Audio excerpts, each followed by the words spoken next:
É o rosto de um novo tempo. João Lourenço é desde setembro de 2017 presidente da República de Angola. Estas são imagens únicas. João Lourenço acompanha a RTP numa volta pelo Largo e Jardim em frente ao Palácio Presidencial. É a primeira vez que isto acontece. A tradição diz que o presidente só é filmado aqui quando recebe a visita de chefes de Estado ou de governo. Este é um gesto simbólico,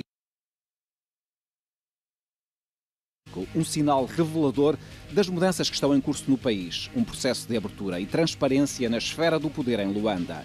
João Lourenço conta-me que este era o palácio do governador no tempo colonial. Logo após a independência, Agostinho Neto instalou aqui a sede do poder presidencial. Mais tarde, o edifício sofreu obras profundas e hoje trabalham aqui em permanência cerca de 600 pessoas. Durante largos anos foi o lugar de trabalho e de residência de José Eduardo dos Santos, um dos líderes políticos que mais tempo ocuparam o poder em todo o mundo e um homem que marcou definitivamente a história de Angola. O novo presidente explica que vive e trabalha no palácio e tem como vizinho mais próximo o bispo de Luanda, no edifício mesmo ao lado. Logo depois entramos no Palácio da Cidade Alta. Chegou a hora da primeira entrevista de João Lourenço à televisão portuguesa. Muito boa noite. Esta é uma entrevista especial. Encontramos-nos na sede presidencial em Angola. Nos próximos 35 minutos vou conversar com o presidente João Lourenço no momento crucial da história deste país e na véspera da chegada a Angola para uma visita de Estado do presidente Marcelo Rebelo de Sousa. Sr. Presidente João Lourenço, muito obrigado por receber a RTP e por esta entrevista. Sei que também estamos na véspera do seu aniversário e que convidou o presidente português para esse evento. Foi mera coincidência ou na política não há casos? Olha, de facto, na política não há casos. Não há casos, juntamos o útil ao agradável. Eu dizia em Portugal que, para além das relações institucionais, na política, as relações pessoais ajudam. E é neste quadro que eu convidei o presidente Marcelo a chegar a Luanda exatamente no dia do meu aniversário. E como é que são as suas relações pessoais com ele? São boas, apesar da diferença de idades, mas as relações são boas e procuramos cultivar cada vez mais. Ao longo dos últimos anos, as relações entre Portugal e Angola têm tido altos e baixos. Do seu ponto de vista, neste momento, como é que o senhor classifica as relações entre os dois países? Neste preciso momento, as relações estão no pico da montanha, né? Estão lá bem em cima. De qualquer forma, temos o dever de continuar a trabalhar no sentido, não diria de manter este nível, mas, se possível, subir ainda mais. E isso depois de um período que foi uma fase muito baixa, que teve a ver com o processo Manuel Vicente, que já estava superado. Por que é que para Angola essa questão foi tão relevante? Bom, para Angola esta questão foi relevante porque nós estávamos perante o incumprimento de um acordo entre 12 Estados e 12 Estados que se querem bem e havia necessidade de uma das partes recordar a outra parte que temos um acordo que precisa ser cumprido. Felizmente o bom senso acabou por vencer e esse momento difícil passou rapidamente e não deixou sequelas. O senhor, no seu discurso inaugural, em setembro de 2017, acabou por não fazer referência a Portugal, justamente por causa desse caso. E, na altura, aquilo foi um pouco decepcionante em Portugal. Acha que se fizesse hoje um discurso semelhante, a referência a Portugal já estaria presente? Bom, primeiro dizer que a interpretação é vossa quando dizem que foi intencional não ter feito referência explícita a Portugal. Eu não fiz referência explícita a todos os países que estavam presentes na cerimónia. Havia bastantes países, na sua maioria africanos. Portugal era dos poucos países europeus que estava presente, tirando aqueles que estavam representados a nível dos respectivos embaixadores. É verdade que as relações entre Angola e Portugal sempre foram especiais, desde a proclamação da independência em 1975, mas, de qualquer forma, eu devo dizer que não foi intencional essa, chamemos-lhe, omissão. Não houve nenhuma omissão intencional. A única verdade que há nisso é que, de facto, não citei o nome de Portugal. Numa ocasião futura, digamos daqui a 3 anos, sensivelmente, quando haver novas eleições, Não devo adiantar o que direi sobre Portugal, mas é uma surpresa que deixo para todos, para os angolanos e para os portugueses. E será com certeza uma boa surpresa. Eleições a que o senhor vai concorrer, não há dúvida nenhuma sobre isso, não é? Em princípio, se até lá estiver boa saúde, com certeza que vou concorrer. One thing that keeps me Existem puzzled. algumas questões entre os dois países e uma delas tem a ver com a dívida do Estado angolano a algumas empresas. Qual é exatamente o montante dessa dívida e qual é o calendário que o Estado angolano tem para o pagamento dessas dívidas? Bom, o montante da dívida varia consoante os momentos, porque desde o momento da minha visita a Portugal até os dias de hoje, gradualmente nós temos vindo a reduzir esse mesmo valor. E nos próximos dias vamos fazer mais um pequeno esforço no sentido de reduzir ainda mais esse mesmo valor. O importante é que toda a dívida é para ser paga, desde que o devedor reconheça que deve, e Angola reconhece que deve. Portanto, a nível das equipas ministeriais, técnicas e ministeriais, tem havido esse trabalho quase que permanente de reconhecimento da dívida. E existe um calendário para esse cumprimento ou vai-se fazendo caso a caso? Se fosse possível nós liquidarmos a dívida de uma vez, falo-íamos. É evidente que isso não é possível. O importante é dizer que estamos a fazer o esforço de acelerar esse reembolso da dívida para com Portugal. Sr. Presidente, qual é a importância para a Sonangol, que é a maior empresa de Angola, dos seus investimentos em Portugal, nomeadamente no Milênio BCP e também indiretamente na Galp? Porque a Sonangol está a desfazer-se de algumas participações noutras empresas. No caso português, qual é a intenção relativamente à futura presença da Sonangol? Bom, de uma forma geral, a Sonangol tem orientação no sentido de se retirar daqueles negócios que não têm muito a ver com a sua atividade, que é a extração de petróleo, extração e comercialização de petróleo. Isto é no geral. No concreto, nós vamos ver caso a caso. No caso da Galp, a Galp está ligada ao setor dos petróleos, portanto... Não há razão para sair. Não há razão para sair. E a explicação é essa. Portanto, é um tipo negócio de atividade que faz parte do mesmo negócio. Portanto, a Galp não se põe. Com relação ao banco, ao BCP, eu reitero o que disse em Portugal. Portanto, em princípio, vamos nos manter no BCP. É considerada uma participação estratégica? Eu disse isso em Portugal no fim da minha visita de Estado a Portugal. Em que outras áreas é que o senhor conta com o investimento português ou com o apoio português aqui em Angola? Ou que gostava que fosse reforçado?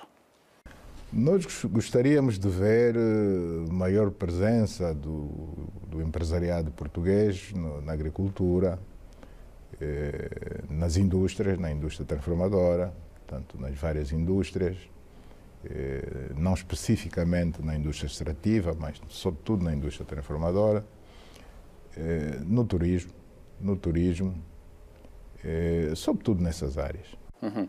Uma das áreas em que Angola pediu recentemente também o apoio de Portugal foi naquilo que tem a ver com o possível repatriamento do dinheiro angolano que tenha saído ilegalmente de Angola.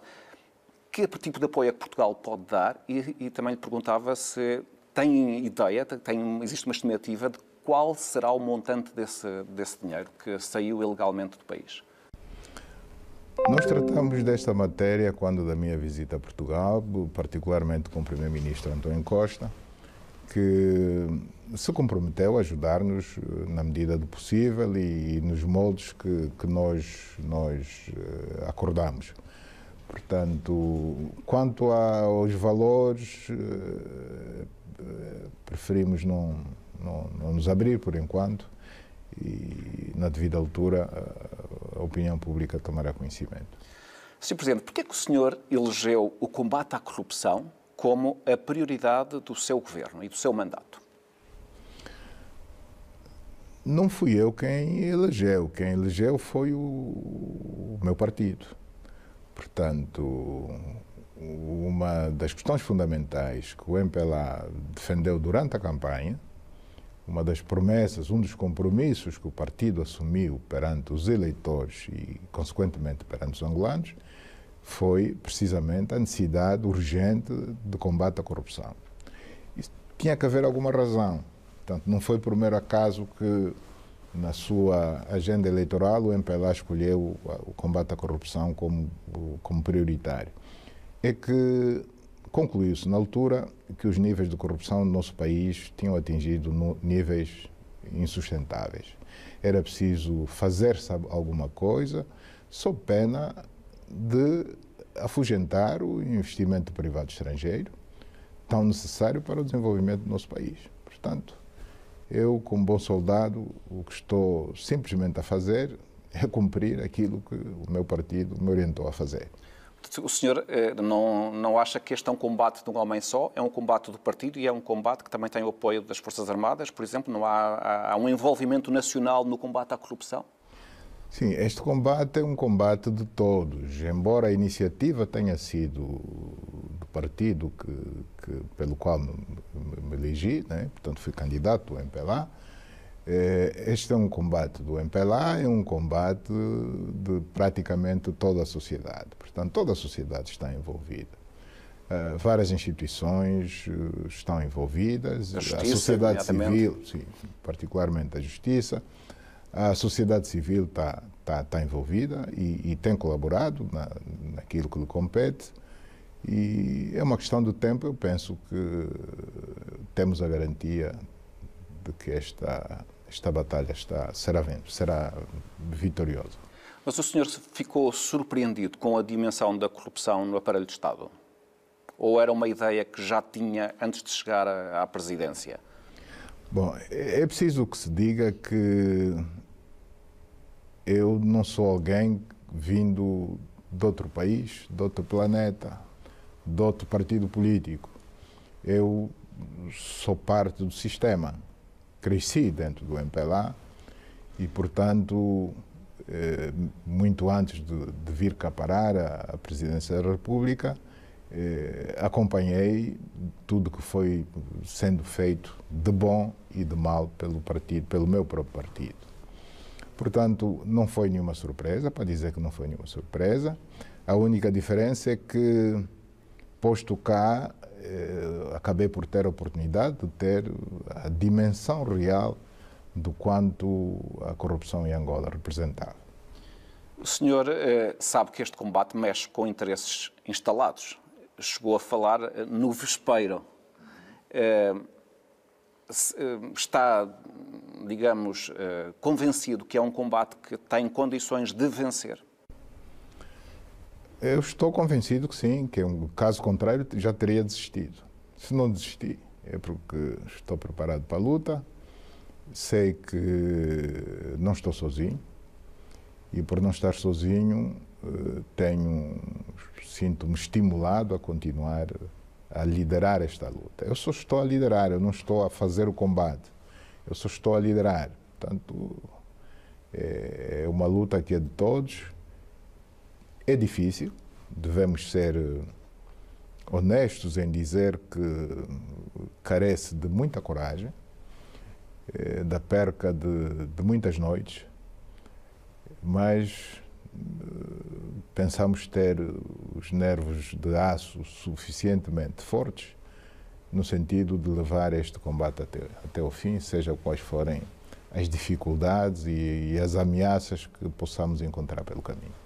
Sr. Presidente, há alguns observadores que, relativamente a esta questão, pensam o seguinte: até que ponto é que isto é uma mudança profunda que se está a acontecer em Angola ou é apenas algo cosmético que poderá, daqui a uns tempos, práticas antigas poderão voltar com outras personalidades? Acha que há uma mudança que está a acontecer de práticas, de métodos, de cultura, que vai permitir que seja uma Angola nova em termos daquilo que é a relação com a corrupção? Bom, ninguém pode garantir que daqui para frente não haverá corruptos. Essa garantia ninguém dá. A única garantia que podemos dar é que poderá haver corruptos, mas não ficarão impunes. Portanto, a grande diferença não é haver ou deixar de haver corrupção. O problema é que antes havia corrupção e impunidades, essas duas categorias estavam praticamente casadas, e nesta nova era, se haver corruptos, e admito que possa haver, não haverá impunidade. Independentemente do ou nome não é descoberto, e independentemente do poder sim, de quem estejamos a falar. Ou não é descoberto, ou se for descoberto, não haverá impunidade. Independentemente de quem seja.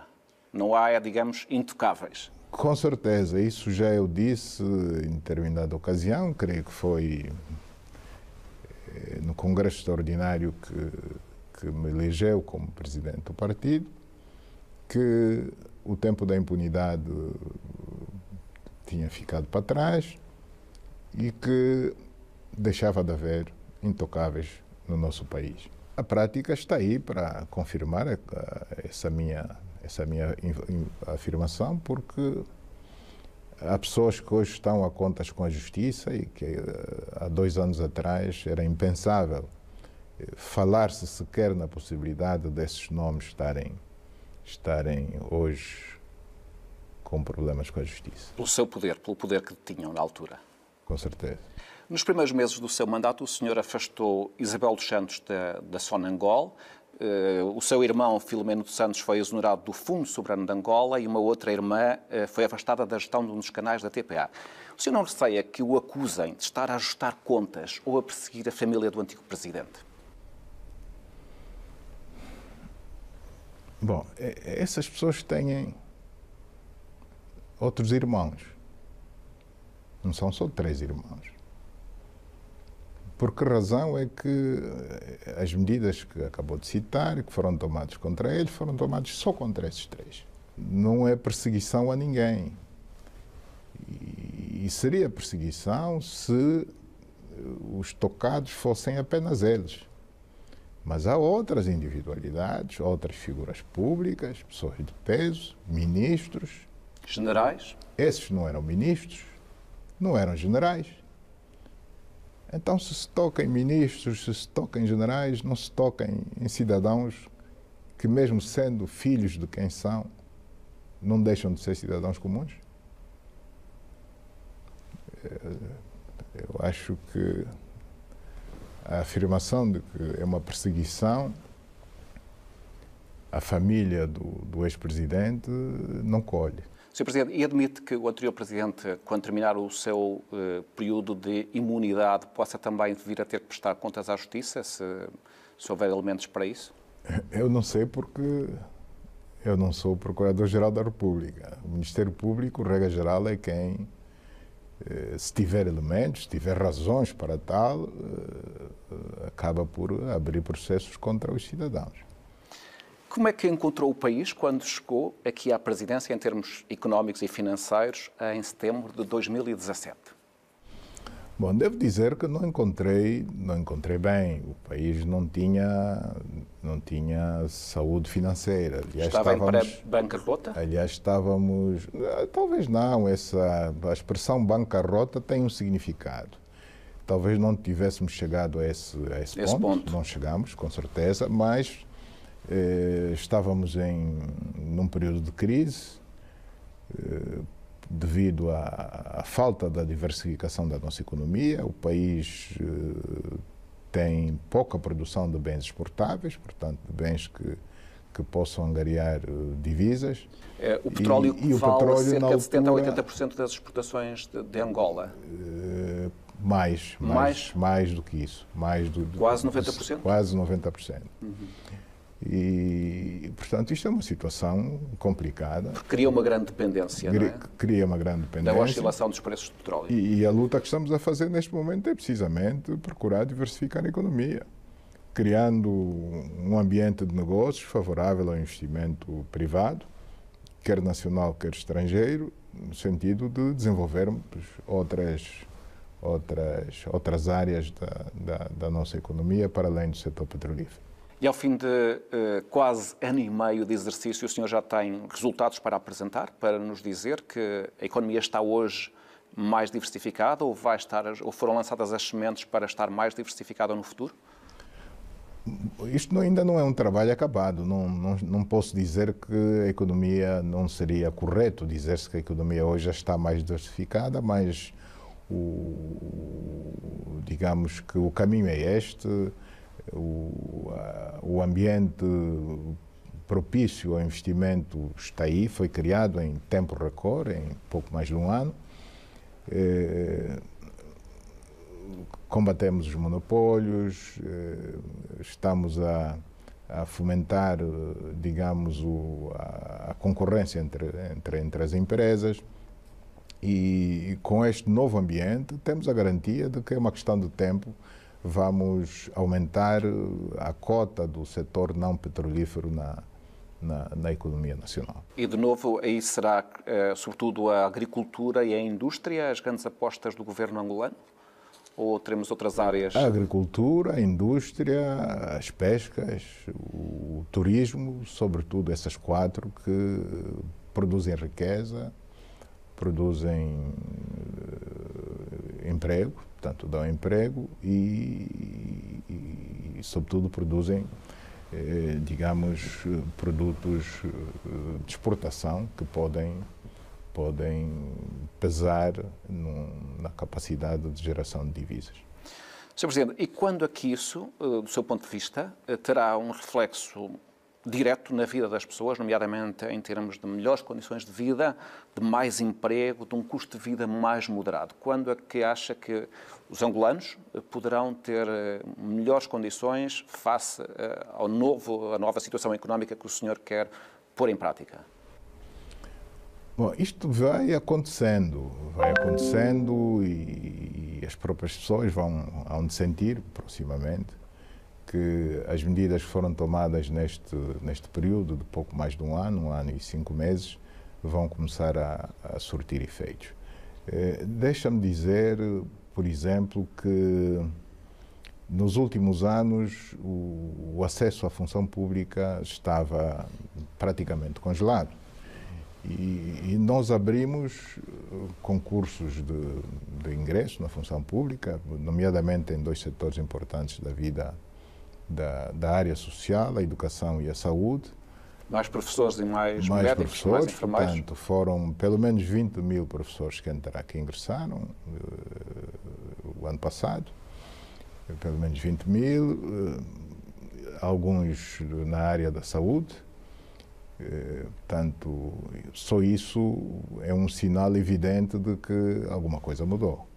Portanto, não estamos como estávamos antes, em que o principal empregador, que é o Estado, tinha, portanto, encerrado as portas aos potenciais candidatos a emprego na função pública. O acordo que o Estado angolano fez com o FMI não implica medidas de austeridade que tenham efeitos, por exemplo, na organização do Estado, do género ter que reduzir o número de pessoas ou um outro tipo de medidas, ou não aumentar os salários? Essas medidas de austeridade que muitas vezes estão associadas a planos do FMI não vão acontecer em Angola ou vão acontecer? Não vão acontecer em Angola pela simples razão de que este programa não é do FMI. Este programa é do Executivo angolano e que o FMI abraçou e entendeu apoiar. Através da assistência financeira. Através da assistência financeira. Financeira e não só, financeira e técnica. Técnica também. Técnica também. E por esta razão, todas as medidas de austeridade que existem foram autoimpostas. Ou seja, é o próprio Executivo angolano quem, mesmo antes de chamar o FMI, autoimpôs e acabou por depois merecer, digamos, o aval do credor, que neste caso o FMI. O FMI.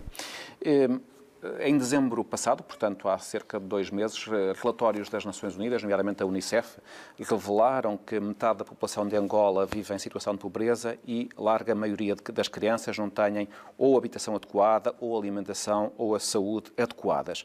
Como é que o seu governo vê este problema e vai enfrentá-lo?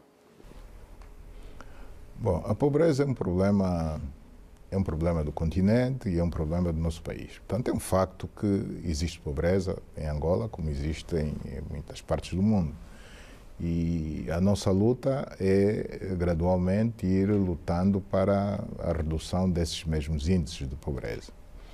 A pobreza estava ligada, sobretudo, aos longos anos do conflito armado.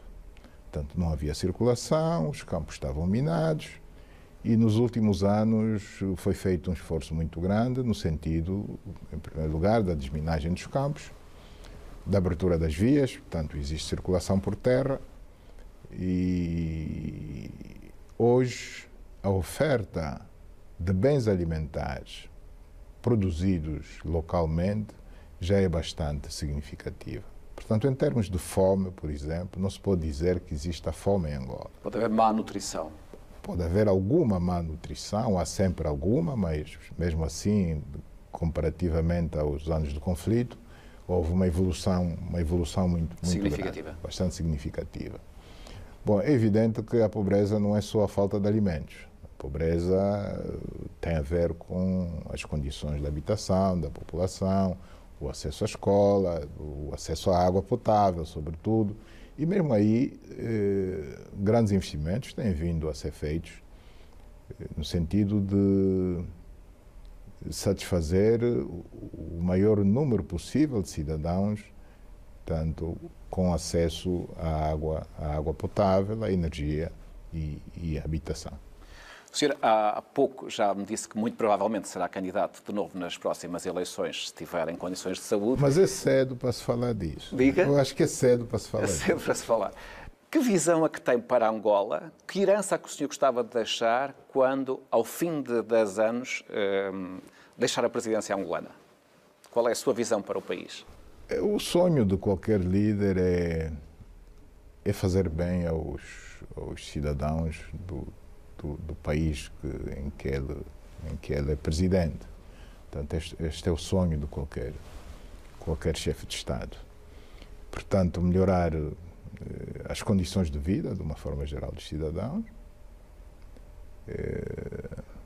Não apenas o material é importante, como o espiritual também, os direitos e as liberdades dos cidadãos, deixá-las a um nível o mais alto possível.